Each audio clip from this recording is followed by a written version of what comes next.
हमने शहर को दी एक नई पहचान, हम हैं सिंघानिया बिल्डकॉन।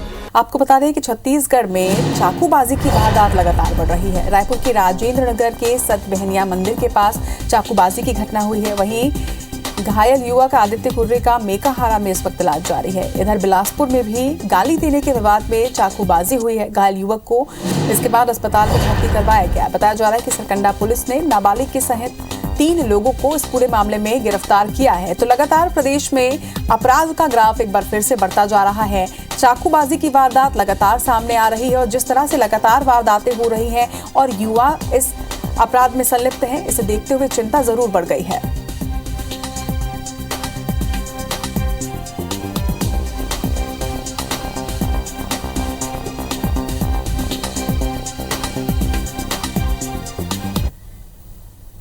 तो जिस तरह से चाकूबाजी की घटनाएं और अपराध का ग्राफ छत्तीसगढ़ में बढ़ रहा है और पुलिस इस पर क्या कुछ एक्शन ले रही है, इस पर ज्यादा जानकारी के साथ इस वक्त हमारे 2 संवाददाता हमारे साथ जुड़ रहे हैं। बिलासपुर से हमारे साथ जितेंद्र थवाइत है और इसी तरह से रायपुर से हमारे साथ तहसीन जैदी है। तहसीन, पहले आपका रुख करूंगी।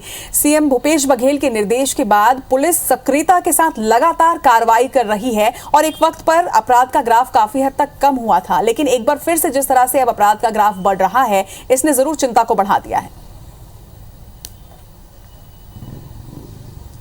निश्चित तौर पे जिस तरीके से अगर पिछले 2 दिनों की अगर बात करें तो पुलिस ने इस बात के दावे जरूर किए थे कि आने वाले जो आगामी त्यौहार है उसमें चाक चौबंद व्यवस्था रहेगी, लेकिन जिस तरीके से कल और आज की अगर बात करते हैं तो कुल 15 थानों में, जो शहर और देहात के सभी 15 थाने हैं, वहां पे 45 ऐसे मामले दर्ज हुए हैं जो मारपीट और गाली गलौज के दर्ज हुए हैं। इसमें अगर बात करें तो आधा दर्जन से ज्यादा जो है रायपुर शहर में चाकूबाजी की वारदातें यहाँ पे सामने आई हैं। और अगर इसकी बात करें तो सिर्फ युवा ही नहीं, महिलाओं के द्वारा भी चाकूबाजी, ब्लेडबाजी यहाँ पे राजधानी में वारदात की गई है कल।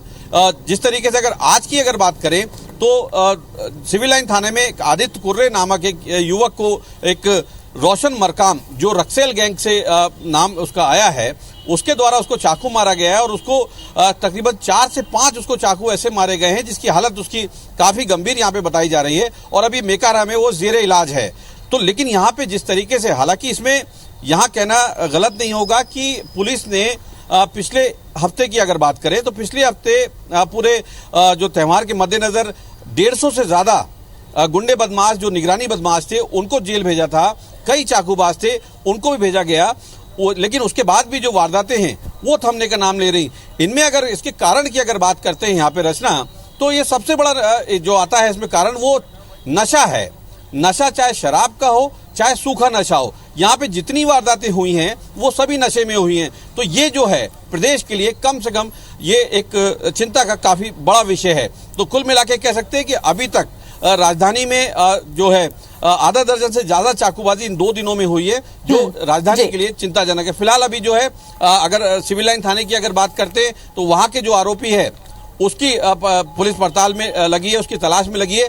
कल भी जो गुड़ियारी इलाका है वहां के जो रामनगर चौकी है वहां पे भी चाकूबाजी की गई थी, उसके 3 आरोपी जो हैं वो अभी तक गिरफ्त से बाहर हैं। तो कुल मिला के कह सकते हैं कि जो बढ़ता हुआ अपराध है, जो ग्राफ जो है अपराध का, वो निश्चित तौर पे राजधानी के लिए काफी चिंताजनक है। जी, निश्चित तौर पर जिस तरह से आपने बिल्कुल सही बात कही कि एक सबसे बड़ी वजह जो है वो है नशा, लेकिन इसके साथ साथ बहुत ही आसानी से उपलब्ध हथियार और उसके साथ ही युवाओं का जो अपनी भावनाओं पर कंट्रोल नहीं है कि मामूली सी विवाद पर भी अब चाकूबाजी की घटनाएं हो रही हैं। जितेंद्र, मैं आपके पास आना चाहूंगी कि जिस तरह से बिलासपुर में मामूली विवाद में चाकूबाजी की घटना हुई और उससे भी बड़ी चीज कि नाबालिग इस तरह के अपराध में अब संलिप्त है, किस तरह से पुलिस इस पूरे अपराध को कंट्रोल कर पाएगी और क्या एक्शन अब तक लिया जा चुका है?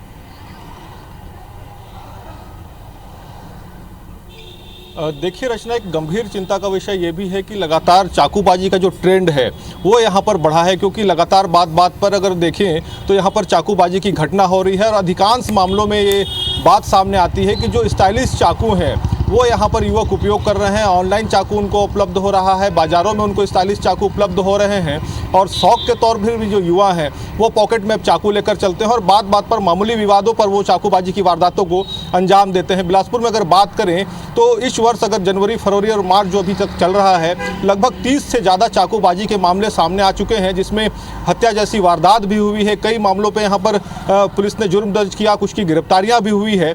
लेकिन उसके बावजूद अगर कहें तो लगातार चाकूबाजी की जो घटना है वो बिलासपुर में यहाँ पर बढ़ती जा रही है, क्योंकि लगातार ये देखने में आ रहा है कि जो नशा एक बड़ा कारण यहाँ पर सामने आता है। जो युवक हैं वो नशे के भी आदत हैं और नशे के कारण भी लगातार बात बात में इस तरह की चाकूबाजी की घटना को अंजाम देते हैं। हालिया में जो घटना हुई है वो सरकंडा थाना क्षेत्र की घटना है। जो नूतन कॉलोनी का रहने वाला युवक है रंगनाथ यादव, ये अपने परिचितों से मुलाकात करने के लिए जोरापारा गया हुआ था। इसी दौरान बीच रास्ते में ही कुछ युवक जो हैं, जिसमें एक युवक है अभिषेक यादव और शुभम, ये इन्हें गाली गलौज कर रहे थे और गाली गलौज करने को लेकर ही इनके बीच में विवाद हुआ और विवाद इतना बढ़ा, देखते देखते जो अभिषेक है उसने बटन चाकू से रंगनाथ पर हमला कर दिया और उसको यहाँ पर क्षति पहुँचाया। हालांकि गंभीर हालत में जो रंगनाथ है उसको अस्पताल में भर्ती कराया गया है। उनके परिजन जो है उन्होंने इसकी सूचना पुलिस को दी थी, जिसके बाद पुलिस ने जरूर यहाँ पर 2-3 आरोपियों को गिरफ्तार किया है, जिसमें एक नाबालिग शामिल है। अभिषेक की अगर बात करें तो पहले भी कोतवाली थाना क्षेत्र में, सिविल लाइन थाना क्षेत्र में इस तरह के मामलों में वो जेल जा चुका है। लेकिन उसके बावजूद ये देखने में आ रहा है कि लगातार ऐसी वारदातें बढ़ रही है।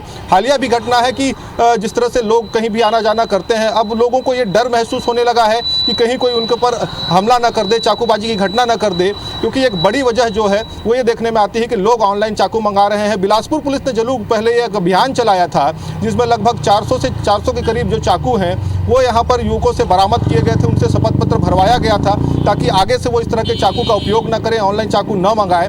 अभी भी पुलिस की अगर बात करें तो पुलिस ने जो ऑनलाइन कंपनियां हैं उनको यहाँ पर पत्र लिखा हुआ है कि वो अपनी एक डाटा जो है वो साझा करें, ताकि जो ऐसे लोग हैं जो शहर में जो उन्होंने ऑनलाइन चाकू मंगाया हुआ है उनकी यहाँ पर पहचान की जा सके, उनको यहाँ पर पकड़ा जा सके, उनसे चाकू लिया जा सके। लेकिन कहीं ना कहीं एक बड़ी घटना अगर कहें तो चाकूबाजी के कारण शहर में होती जा रही है, जिससे लोग जो हैं अब खुद को असुरक्षित महसूस करने लगे हैं। निश्चित तौर पर नाबालिगों की संलिप्तता, हथियारों की उपलब्धता, नशा और इसके साथ कानून का जो डर है लोगों के मन में वो कहीं ना कहीं कम होता जा रहा है और इसलिए शायद अपराध और भी बढ़ता जा रहा है। हालांकि इस बात से इनकार नहीं किया जा सकता कि छत्तीसगढ़ पुलिस बहुत ही अच्छे से और सक्रियता के साथ काम कर रही है, लेकिन इसके बावजूद भी ये सवाल जरूर उठ रहे हैं कि आखिर चाकूबाजी कब थमेगी और कैसे थमेगी। आप दोनों का बहुत बहुत शुक्रिया तमाम बातचीत के लिए।